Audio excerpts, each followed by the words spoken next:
大家好，我是阿特。提到日本福岛县，绝大多数人第一时间想到的都会是福岛核电站泄漏事故。但今天我们要讲的并不是举世皆知的天灾人祸，而是一桩发生在更早之前，至今仍疑点重重，让人毛骨悚然的离奇命案。这起案件发生在1989年2月28日，彼时的福岛还未经历过后来的核危机，只是一个以农业和渔业为主、民风淳朴的县城。案发地点是福岛县田村郡的一所乡村小学，该校规模不大，大部分老师都是住在学校附近的教职工宿舍，距离教学楼仅几百米。当天傍晚6点钟，夜幕已经彻底笼罩了村庄。2月的福岛正值深冬，气温低至零下，地上残留着积雪。该校一名23岁女教师结束工作后，快步返回教职工宿舍。她住的是单人间，配有独立的卫生间，但受限于当时的经济条件，宿舍厕所未接通统一的排污管道，所以每间都对应着一个独立的化粪池，采用的是常见的蹲便设计。这个蹲便器下方连着 U 型水泥管道，一端接着室内蹲便器的出口，另一端通向室外的排污口。平时由盖子封住，定期会有专门的人过来清理。女教师回到宿舍后稍作休息，便前往卫生间。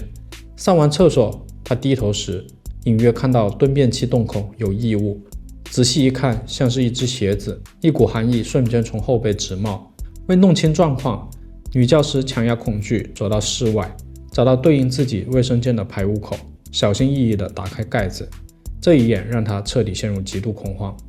管道里赫然出现一条人腿，女教师发出凄厉的尖叫，转身向同事宿舍跑去求救。闻声赶来的校长还有几名男同事，在他的带领下赶到排污口，确认管道内确实有人，且那人脚上并没有穿鞋。校长当即报警，当地警察很快就抵达了现场。一名警察不顾馆内的刺鼻恶臭，试图抓住那个人的腿，将其拉出，却发现对方已经被死死卡住，纹丝不动。随后警方联系消防部门支援，消防员勘查后发现 U 型管道深埋地下，十分坚固，徒手无法拆解，最终决定用挖掘机将管道挖出，再用专业的设备进行切割。经过1个多小时的努力，管道被成功切开，众人确认管道内的人已经没有生命体征。死者被抬出时手脚僵硬冰冷，死亡姿势十分怪异，身体蜷缩，双腿呈不自然的弯曲，脸朝上对着室内的蹲便器洞口，而下身却穿着裤子，上身赤裸，怀里紧紧抱着一件叠得整整齐齐的外套。这一姿势让所有在场的人倍感疑惑，若真的是意外掉进管道，那为何又会保持如此规整又怪异的姿势呢？上身赤裸却抱好叠好的衣服，又用意何在？更令人不解的是，他的脸正对着蹲便器洞口，看上去像是故意趴在那儿偷窥。由于尸体在化粪池内浸泡多日，沾满污秽之物，无法直接辨认和尸检，警方和法医将其送到附近的医院，经过2次清洗才露出真正的面目。在场的村民还有学校的老师很快就认出来了，死者叫做菅野直之，26岁，是田村郡当地村民，在村里小有名气。据村民介绍，菅野直之长得帅气，性格开朗，口才出众，擅长打棒球、吉他还有词曲创作，深受村民喜爱。他是福岛核电站关联养护公司的销售经理，业绩突出，他的前途一片光明。这样一个优秀的年轻人，为何会以如此离奇屈辱的方式结束生命？法医随后进行了详细的尸检，结果显示菅野直之的死亡时间约在2天前的2月26日，尸体上仅有几处肘部、膝盖上的轻微划伤，没有致命外伤，也没有打斗、挣扎的痕迹。最终法医判定死因为胸部受压，加之长时间处于低温环境，导致心肺功能衰竭，也就是说被活活冻死、挤压死。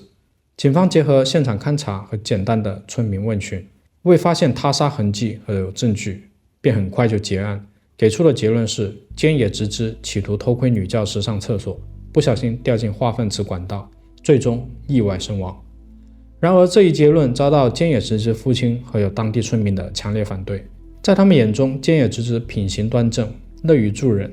平时积极参与村里的公益活动，他的口碑极好，根本就没有必要去做偷窥这种荒唐的事情，更不可能为此付出生命的代价。村民们的质疑不仅源于对菅野直之的了解，更多的是因为案件本身就存在诸多无法解释的疑点，让意外偷窥死亡的结论显得十分牵强。为还菅野直之的清白，村民们自发组织联名请愿，不仅本村村民积极参与，隔壁村子的村民也纷纷加入。案发后1个月，村民们收集到了4300多个人的签名，递交给当地的警方，要求他们重新立案调查。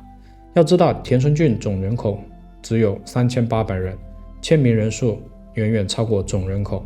足以看出村民们的质疑与对菅野直之的同情。接下来，我们就一一梳理这起案件的核心疑点。先说第一个疑点，菅野直之到底是怎么样进入 U 型管道的？这是整个案件的关键点。只要这个疑点无法解释，警方的结论就始终站不住脚。现场勘查显示 ，U 型管道为对称的设计，管道直径仅为36厘米，室内蹲便器一端因固定安装，口径更小，仅20厘米，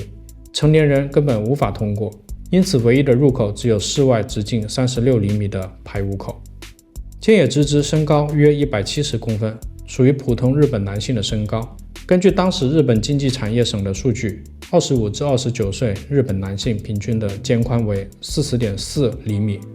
比管道直径宽4厘米左右。在这种情况下，他根本不可能凭借自身的力量钻进狭窄的管道里面。更令人疑惑的是他的姿势还有衣物，若是主动钻进管道偷窥，为何要脱掉上衣，并且折叠的整整齐齐抱在怀里？一个急于偷窥的人只会急于进入管道，根本不会有这样的闲心去折衣服。菅野直之的父亲也不认可警方的结论，他凭借了被切割的管道碎片，找到一个与菅野直之身高体型相近的年轻人做实验，结果显示无论穿不穿衣服，年轻人都无法自行钻进管道，更无法摆出那样怪异的姿势。退一步说，即便菅野直之不顾一切想要偷窥，也该清楚管道狭窄，深洞严寒，一旦进入就大概率无法脱身，就会被冻死在里面。第二个疑点，菅野直之的衣物还有鞋子存在诸多不合理之处。案发时是零下低温，积雪未消，他却被发现上身赤裸，怀里抱着叠好的外套，这完全违背人的求生本能。本来管道里面就非常寒冷，脱掉上衣只会加速死亡。更奇怪的是鞋子的去向，警方只在管道内找到一只菅野直之的鞋子，位于他的头部附近，也就是女教师最初看到的那一只。另一只鞋子，警方经过多日的找寻，最终在离案发现场很远的河床上找到。若菅野直之是主动钻进管道，两只鞋子理应都在管道内或者是附近，为何会相隔甚远？这一现象不符合常理。第三个疑点，菅野直之的失踪时间与女教师的行程存在明显的矛盾，直接推翻了偷窥意外的结论。法医判定他死于2月26日，于2月28日被发现尸体，也就是说他在管道里面被冻了整整2天。根据菅野直之的父亲回忆，最后见到儿子应该是2月24日早上10点钟左右。菅野直之说了一句“我出去办点事”后便离开了，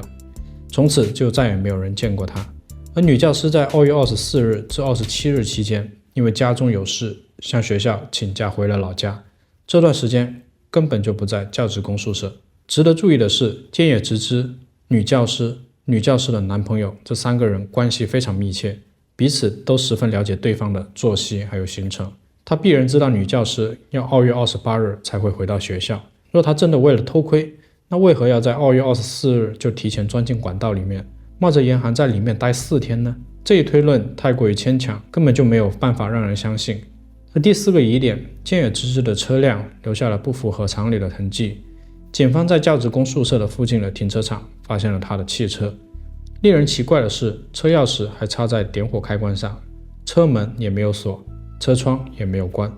看上去像是临时停放，马上就会回来并且开走。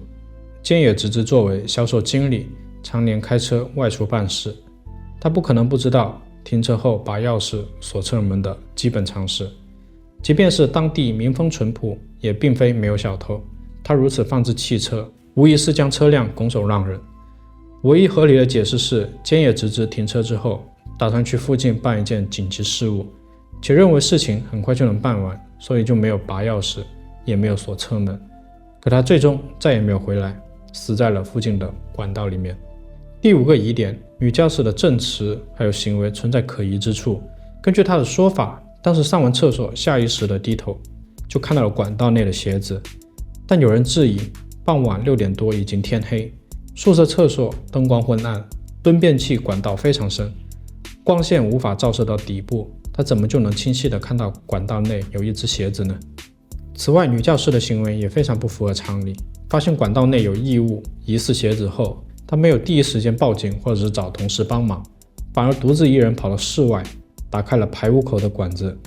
一个年轻教师深夜发现异常，竟有如此大的胆子独自查看，实在令人费解。有人据此猜测，女教师可能与菅野直子有矛盾，杀害菅野直子后将尸体伪装成偷窥意外，再假装发现尸体求救。但这一猜测也没有证据，并且2个人关系一直很好，女教师没有任何杀人动机，因此仅为猜测，没有被认可。可无论这些猜测和疑问多么合理，都绕不开核心的问题：菅野直子到底是怎么进入狭窄管道的？若他是被灭口，凶手又如何将他放入管道内？尸检显示他没有致命外伤，无挣扎痕迹，是活着进入管道后被冻死的。若凶手强行将他塞进管道，他身上必然有淤青、骨折等痕迹。若用药物麻醉后塞进管道，法医也应该检测到药物的残留，但这2者都没有出现。这个核心问题困扰着所有人，也让案件成为悬案。面对村民联名请愿还有强烈的质疑，当地警方始终坚持意外偷窥死亡的结论。随着时间推移，这起案件逐渐被遗忘，警方再也没有投入精力调查，也未发现任何新的线索，这件事情最终不了了之。如今34年过去，福岛因为2011年核泄漏事故举世瞩目，而这起1989年的离奇悬案却被淹没在历史的尘埃中。好了，本期的影片就到这里，欢迎大家按赞订阅，我们下期再见。